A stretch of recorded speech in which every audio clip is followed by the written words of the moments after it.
שלום עליכם, מלאכי השרת, מלאכי עליון. Selamat siang anak-anakku yang dikasih Tuhan. Bersyukur hari ini kita boleh memulai kelas yang baru di kelas 9 ini. Kita akan belajar pada hari ini. Terlebih kita mau bersyukur kepada Tuhan. Ibu akan pimpin kita dalam doa. Bapa di surga, kami bersyukur Tuhan untuk siang yang indah ini. Kami masih diberikan kesempatan untuk kami boleh belajar di kelas 9 ini. Berkati kami semua, berkati anak-anakmu diberikan hikmat, kebijaksanaan, kemampuan dalam mereka mengerti dan memahami serta melakukan setiap kebenaran firman Tuhan yang disampaikan. Berkati juga hamba-Mu, beri hikmat, kebijaksanaan, kemampuan dalam membimbing anak-anak kami. Terpuji namamu Tuhan, dalam nama Tuhan Yesus kami berdoa bersyukur, haleluya, amin. Puji Tuhan anakku, gimana kabarnya hari ini? Sehat-sehat semua? Puji Tuhan kita semua dalam keadaan sehat. Kita akan memulai pelajaran kita di kelas yang baru, kelas 9 ini. Kita akan membaca Alkitab terlebih dahulu, terambil dari 1 Korintus 3 ayat 16 sampai 17. Firman Tuhan berbunyi demikian. Tidak tahukah kamu bahwa kamu adalah bait Allah dan bahwa roh Allah diam di dalam kamu? Jika ada orang yang membinasakan bait Allah, maka Allah akan membinasakan dia. Sebab bait Allah adalah kudus dan bait Allah itu ialah kamu. Amin. Demikian pembacaan Alkitab kita sebagai dasar untuk kita boleh belajar bersama di kelas 9 ini. Untuk kita boleh belajar di bab yang pertama. Yang mau Ibu tanyakan, apa itu gereja menurut kalian?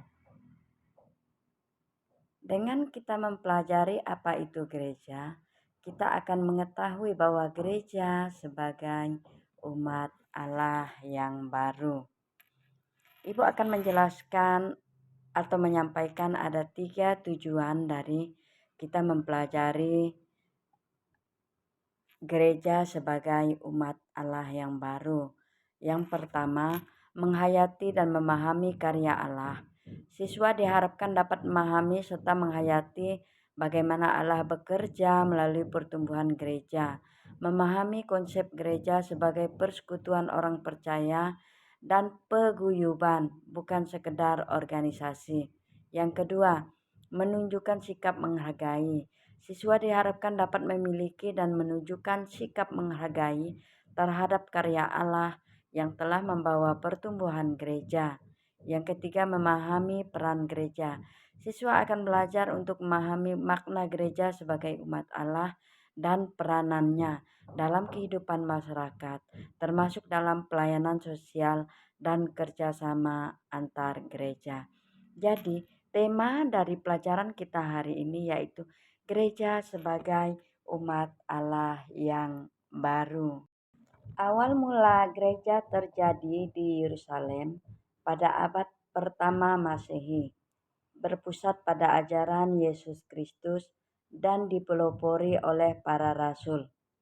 Setelah Yesus naik ke surga dan murid-murid menerima Roh Kudus pada hari Pentakosta, mereka mulai memberitakan Injil dan membentuk persekutuan orang percaya yang disebut gereja.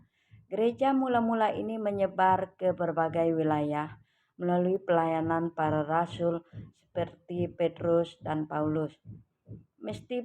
Meskipun menghadapi penganiayaan, namun terus berkembang dengan pesat. Latar belakang berdirinya gereja. Pusat di Yerusalem, gereja mula-mula terbentuk di Yudea, sebuah wilayah jajahan Romawi, dan dimulai dari persekutuan orang-orang Yahudi yang percaya bahwa Yesus adalah Mesias. Ajaran Yesus Kristus. Gereja didirikan berdasarkan ajaran Yesus dari Nazaret yang pertama kali menghimpun murid-muridnya. Kenaikan Yesus dan Roh Kudus.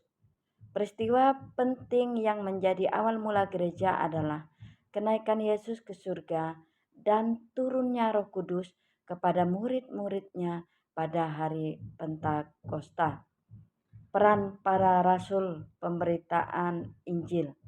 Setelah menerima Roh Kudus, para rasul diberi tugas untuk memberitakan Injil, kabar baik tentang keselamatan di dalam Yesus kepada semua orang. Persekutuan umat. Para pengikut Yesus yang bertobat karena khotbah para rasul menjadi gereja. Mereka bertekun dalam pengajaran para rasul, mengadakan perjamuan kudus dan berdoa. Peran Paulus. Selain Petrus, Rasul Paulus memainkan peran penting dengan memberitakan pesan Kristen ke berbagai wilayah seperti Asia Kecil, Yunani, dan akhirnya ke Roma, serta menulis surat-surat untuk menguatkan jemaat. Gereja sebagai umat Allah yang baru adalah persekutuan orang-orang percaya yang dipanggil oleh Allah untuk menjadi satu keluarga yang kudus, mengasihi, dan mewartakan Injil di dunia. Konsep ini menekankan bahwa gereja adalah komunitas manusia yang hidup dalam kasih dan kesatuan, berziarah bersama menuju Kristus, dan menjadi saksi bagi seluruh dunia, bukan sekedar bangunan fisik gereja. Karakteristik gereja sebagai umat Allah yang baru, dipanggil dan dibentuk oleh Allah. Gereja dibentuk dari orang-orang yang dipanggil Allah untuk menjadi umatnya, dengan Roh Kudus sebagai inisiatif pembentukan gereja yang baru ini. Umat yang kudus dan terpilih. Semua anggota gereja memiliki status yang sama sebagai orang terpilih dan kudus di hadapan Allah, tanpa adanya kelas atau golongan sosial di antara mereka. Kemudian karakteristik yang berikutnya, persekutuan dan kesatuan. Anggota gereja hidup dalam persekutuan, saling mengasihi dan berbagi hidup sesuai dengan ajaran Kristus. Berikut karakteristik gereja, saksi dan pelayan. Gereja memiliki misi untuk menjadi terang dan garam dunia, mewartakan kabar baik, serta memperjuangkan keadilan dan kasih bagi seluruh umat manusia. Berziarah bersama. Umat Allah senantiasa berada dalam perjanjian spiritual, berziarah bersama menuju Kristus dengan penuh harapan dan kesatuan. Contoh, dalam Kisah Para Rasul, jemaat mula-mula yang dicatat dalam Alkitab, khususnya dalam Kisah Para Rasul pasal 2 ayat 41 sampai 47. Menjadi contoh bagaimana gereja sebagai umat Allah yang baru hidup. Mereka menerima perkataan Injil dan memberi diri dibaptis. Mereka bertekun dalam ajaran para rasul, persekutuan, dan berdoa. Mereka menjual harta milik mereka dan membagi-bagikan sesuai kebutuhan setiap anggota, menunjukkan kehidupan berbagi. Mereka berkumpul untuk memecahkan roti dan memuji Allah dengan tulus hati. Kisah Para Rasul pasal 2 ayat 1 sampai 47. Mereka bertekun dalam pengajaran rasul-rasul dan dalam persekutuan, dan mereka selalu berkumpul untuk memecahkan roti dan berdoa. Maka ketakutanlah mereka semua, sedang rasul-rasul itu mengadakan banyak mujizat dan tanda. Dan semua orang yang telah menjadi percaya tetap bersatu, dan segala kepunyaan mereka kepunyaan bersama. Dan selalu ada dari mereka yang menjual harta miliknya, lalu membagi-bagikannya kepada semua orang, sesuai dengan keperluan masing-masing. Dengan bertekun dan dengan sehati, mereka berkumpul tiap-tiap hari dalam bait Allah.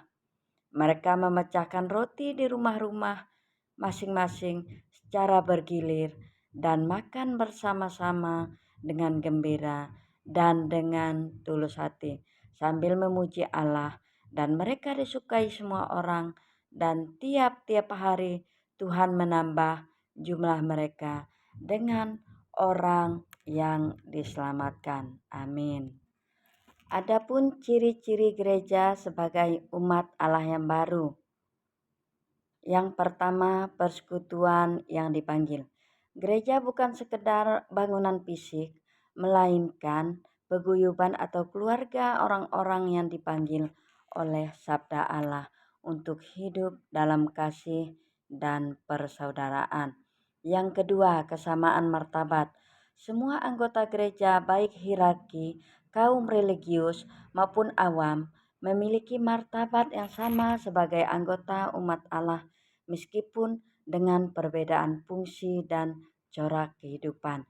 Yang ketiga, karya misioner. Setiap anggota gereja memiliki perutusan atau misi untuk mengambil bagian dalam misi Yesus Kristus dengan semangat baru melalui Roh Kudus. Yang keempat, inklusif dan berbasis kasih. Gereja dituntut untuk hidup dalam kasih dan menjadi komunitas yang terbuka serta mampu merangkul semua orang dengan cinta kasih sesuai ajaran Kristus. Dan yang berikutnya, terbentuk karena panggilan Allah. Identitas ini berawal dari panggilan dan inisiatif Allah sendiri yang memilih dan menghimpun umatnya untuk misi keselamatan dunia. Kesimpulan buat kita hari ini, gereja sebagai umat Allah yang baru adalah persekutuan orang percaya yang dipanggil Allah untuk hidup dalam kasih, membentuk komunitas inklusif, dan mewujudkan misi Kristus di dunia melalui keterlibatan aktif dalam sakramen, pewartaan Injil, serta pelayanan masyarakat. Kemudian Ibu akan memberikan tugas buat kalian dan akan dibawa di minggu pertemuan berikutnya. Tugas kalian adalah membuat atau mewawancarai gembala atau majelis gereja mengenai apa saja tugas gereja sebagai umat Allah yang baru. Refleksinya buat kita hari ini, gereja sebagai umat Allah yang baru mengacu pada persekutuan orang percaya yang dipanggil oleh Allah, bukan sekedar organisasi, melainkan komunitas yang hidup berdasarkan kasih dan hukum perjanjian baru. Identitas ini menekankan kebersamaan dalam perjalanan ziarah, kesaksian misi Kristus di dunia, serta pertumbuhan rohani yang didasari Roh Kudus. Persekutuan ini ditandai dengan inklusivitas, saling berbagi, dan usaha untuk terus menjadi lebih baik dalam mengasihi dan membawa perubahan positif bagi dunia. Demikian pelajaran kita hari ini. Ibu akan tutup pelajaran kita dengan berdoa. Bapa di surga, kami bersyukur kami sebagai gereja, umat-Mu, umat pilihan-Mu, kami boleh belajar bersama hari ini. Jadikan kami satu Tuhan untuk memberitakan kabar keselamatan yang Engkau berikan kepada kami. Terima kasih Tuhan, berkati juga anak-anak kami. Diberikan hikmat, kebijaksanaan, kemampuan kepada mereka untuk memahami, mengerti, dan dapat menjadi pemberita Injil dalam kehidupan mereka hari lepas hari. Berkati juga mereka, masa depan mereka, keluarga mereka. Terpuji namamu Tuhan, dalam nama Tuhan Yesus kami berdoa dan bersyukur. Haleluya. Amin. Sampai jumpa di pertemuan berikutnya.